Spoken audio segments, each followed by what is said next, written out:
Dan kalau ada orang tanya ya tak jawab. Saya tuh kitab yang paling aneh di pesantren, misalnya yang mulai aneh lah, gak Jamul Jami'. Saya sampai sekarang masih ngajar Jamul Jami'. Kitab yang aneh. Macane lagi roh judulnya pusing. Jamul Jawami', kumpulane pira-pira kumpulan. Dadi ilmu apa ae ana ning kono. Sing gak ana ilmu dukun, mboten enten. Ilmu carane bodoni ya ora ana. Ning kono mau carane mlebu swarga tok. Mane potensi kula mlebu swarga itu tinggi sekali. Cara sing model piye duwe. Dadi mun. Dadi cara sing model piye duwe. Dadi cukup banyak napa? Cara. Sampe nek duwe cara sitok ora mesti kula nu gak ada cara kathah. Dadi nek dari cara iki mentok ganti cara iki mentok. Ya terakhir paling gampang itu cara nganggo fadhole pangeran. Iku kena mbok tiru. Pokoke mlebu swarga nganggo fadhole pangeran. Masalah utama kita sebetulnya itu. Makanya saya tidak pati cocok sama orang sufi itu. Kebenaran itu harus dimaklumatkan. Sementara orang sufi itu ingin menyembunyikan diri. Itu kalau untuk yang alim itu tidak bagus. Wong kita saja tahu itu dokter atau bidan karena tulisan. Ini bidan, ini dokter. Dan mereka jujur, dokter umum, dokter spesialis. Loh, coba misalnya di kota, kamu tulis saja penyalur kebaikan. Orang yang ingin mondok, oh pondok pilihannya ada, Sarang ada, Peloso, Lirboyo. Kalau saya ke sana gimana? Saya kenal Gusnya, tak anter. Wan keren, juga ada penyalur. Kalau orang bisa tersalurkan ke Korea, ke Korut, ke Jepang karena tulisan, kenapa tidak banyak orang tersalur kebaikan karena tulisan? Gue orang mau kelunak orang jelas. Meskipun nanti ditawari orang, mesti dulu sih ahli takrib, mesti wong guyu. Ahli Fathul Qorib sampai bab sholat. Tulis saja jujur, maaf tapi hanya sampai bab sholat. Tulis saja, ada maafnya barang, maaf tapi sampai bab sholat. Enggak apa-apa. Paling untuk wong sowan, larian mau doa jenengan 2 tahun. Tapi ini podoke mau 3 bulan, mulane ngajine tok bab sholat. Enggak apa-apa.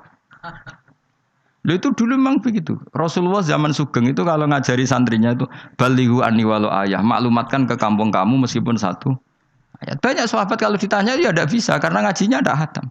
Tapi ya terus gak apa-apa, kok tak soano Abu Bakar, tak soano Umar, ditanyakan yang lebih pintar. Saking tidak pahamnya sahabat itu lucu ketika ada ayat waqulu wasrabu hatta yatabayyana lakumul khaytul abyadu minal khaytil aswad. Itu kalau mau tidur ya benar-benar bawa benang putih sama benang hitam ditulis dipasang di pintunya. Jadi kalau makan diinceng lagi kok masih belum kelihatan wah masih boleh makan itu. Terus begitu. Kalau sudah mulai syuruk, mulai padang, wah berarti sudah imsak. Jadi karena makanlah dan minumlah sampai benang hitam terbedakan dari benang putih. Artinya kalau malam kan dulu kan nggak ada listrik, nggak ada lampu berarti kalau benar-benar masih malam nggak terlihat berarti masih boleh makan. Nanti terus dilihat gitu. Terus, ya sudah wakafnya di situ. Hatta yatabayyana lakumul khaytul abyadu minal khaytil aswad. Wakaf dulu. Terus akhirnya Kanjeng Nabi itu piye kok umatku dadi masangi benang. Akhirnya Jibril teko. Ini makanya unik dalam ulumul Quran. Satu-satunya ayat yang diturunkan hanya 1 kata itu ya ayat itu tok. Terus Jibril datang, Muhammad ayatnya itu kurang sitok. Minal fajr. Terus ditambahi minal fajr. Jadi minal fajr itu unik. Ada Jibril jauh-jauh dari langit. Iku mau nurun apa? Minal fajr. Makanya kalau kamu nanti dites, kalau ingin jadi dokter tafsir dites, ada 1 kalimat yang diturunkan jauh-jauh Jibril ke bumi. Apa kalimat itu? Jawab baik minal fajr. Wis alim gue yakin alim. Memang ikut tak? Masa itu? Mereka gara-gara sahabat itu terus masangi apa? Benang nginceng. Akhirnya minal fajr. Baru mereka tahu maksud fajar, maksud apa? Benang hitam artinya malam, benang putih artinya fajar. Sodik sudah menyingsing. Semenjak itu sudah ada benang-benangan karena jadi orang-orang ngono mat maksud iki cek kurang sithik gitu terus turun apa? Minal fajar ya. Jadi nanti kalau sampai latihan tes jadi dokter apa? Tafsir. Ayat mana yang diturunkan hanya 1 kalimat atau 1 kata jawab apa? Minal fajar. Lolos langsung dokter. Mun pinter. Ya pinter ngerpek maksudnya ora yang digandeng. Lah nanti hubungan kita dengan Allah ya seperti itu. Sejauh mana kita memaklumatkan Allah, sejauh mana kita mengkampanyakan Allah. Saya berkali-kali bilang, saya kemarin kan di Korea, itu sebetulnya hanya saya yakin, saya yakin hanya doa saya. Saya sering berdoa, ya Allah, Engkau dipuji di langit dan di bumi. Lalu kalau di bumi ateis, itu caranya kayak apa?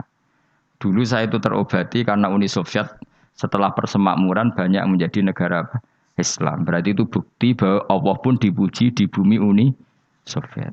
Lalu yang kayak Korea kayak apa? Ternyata betul Koreanya tetap ateis, tapi gara-gara diserbu wong Indonesia. Patang puloh songo ewu wong Indonesia ning Korea Selatan. Iku mbok gawe sing salat separuh, iku cek pira? Pat likur, kira-kira ya selawe digawe selawe ewu. Selawe ewu salat kabeh, tahlilan kabeh surwame. Lah kok sing ngritik tahlil muni sunah Rasul tok surwame. Pokoke rame lah walhasil. Kita tahlilan wah itu enggak ada hadisnya. Enggak apa-apa sing penting muni hadis sing sitok tahlil muni hadis ya ibadah, tahlil ya ibadah. Mbok lah soal kok bener di totalan guri. Sing penting rame. Maksudnya sementing rame ngomong visi Islam. Kita Islam tahlil sitok Islam sunnah Rasul enggak masalah. Wong ape yakin bener saiki ya ora ono klarifikasi. Tapi sementing kan kabeh ngomong tentang Islam. Artinya gini, Allah punya cara untuk supaya bumi Korea itu ada yang bertasbih bersujud. Mil'us samawati wa mil'ul. Allah tidak kurang cara. Golek wong kedonyan ditawarik ke sana demi uang. Bareng wis ning kono dielingno pangeran. Segawe masjid, kontrak masjid macam-macam lah. Masjid kontrakan ning Korea. Nang kene ra ono masjid. Pusing. Saya pernah ngisi di satu masjid itu gambare pintu gerbangnya bukan salib kan. Ternyata tingkat 1 itu gereja, tingkat 2 bar, tingkat 3 masjid. Kadang ya kebalikan masjid, bar, gereja. Satu gedung. Jadi malaikat saya tidak tahu lewatnya gimana itu kan.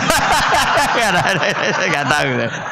Enggak tahu itu cara lewat gimana karena malaikat bagian rahmat itu enggak bisa dia lewat salib. Tapi dia harus menulis ganjaran yang sholat. Enggak tahu saya lewatnya dari mana karena itu.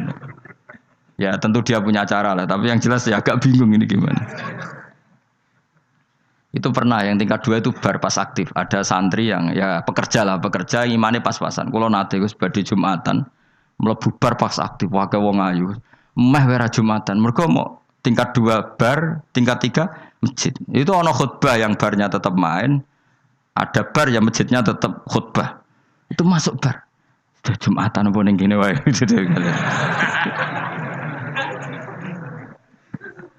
Akhirnya ya di situ beberapa menit terus ada komat Jumatan. Aduh. Dosa ta Gus ini. Ya aku muni. Ya segelem Jumatan ku apik. Wong wedi dilakoni kok takok dosa ta Gus. Oh raimu kadung lakoni kok takok. Artinya gini, Allah punya cara untuk menyebarkan Islam di Korea. Sama seperti Allah punya cara untuk menyebarkan Islam apa? Di Indonesia. Dulu orang Gujarat, Punjab, ya sejarah ini menurut saya ya tetap sebagiannya benar. Meskipun tidak seluruhnya benarnya sejarah Islam masuk Indonesia rata-rata orang kan menulis pedagang Gujarat, India ke Indonesia dagang karena mereka mukmin akhirnya juga menyebarkan apa? Islam. Itu jelas nyata. Meskipun tidak semuanya seperti itu karena ada yang dibawa Yusuf Baros itu yang muridnya Sayyidina Ali itu. Terus juga ada yang dibawa beberapa habaib dari Yaman langsung ke Indonesia kayak yang di daerah Tuban itu kan langsung Habib-habib dari Samarkand langsung ke mana? Tuban. Makanya saya bilang sejarah itu semuanya benar karena memang variasi masuknya Islam di Indonesia itu banyak. Jadi itu enggak masalah. Sampean niru sing kedunyan mawon sing luwih gampang napa? Lho nggih to, kayak Jakarta itu kan kota kayak gitu, baru kayak wong kedunyan orang ke Jakarta semua. Gara-gara tahu mondok pedutan tadi ahli Fathul Qorib tadi yang sampai bab salat terus bikin masjid. Iku coba takoki faraid terang ora iso. Pemene takoki muamalah terang ora iso, tapi nak trimo carane salat sing batal apa ngentut roh. Aduh. Ilmune kok roh nang nganti bab iku jek roh. Sing batal salat apa jek roh ngentut nyekel wong wedok jek roh. Tapi mbok aja takoki sing detail apa? Detail. Cara mengenali kiblat dengan hisab ya marosdil kiblat wis ora iso. Atok nganggo komputer delok. Nganggo jam nganggo kompas. Padahal ana ilmune ya marosdil apa? Kiblat di bulan tertentu, hari tertentu itu nanti matahari tepat di atas Ka'bah. Serang arah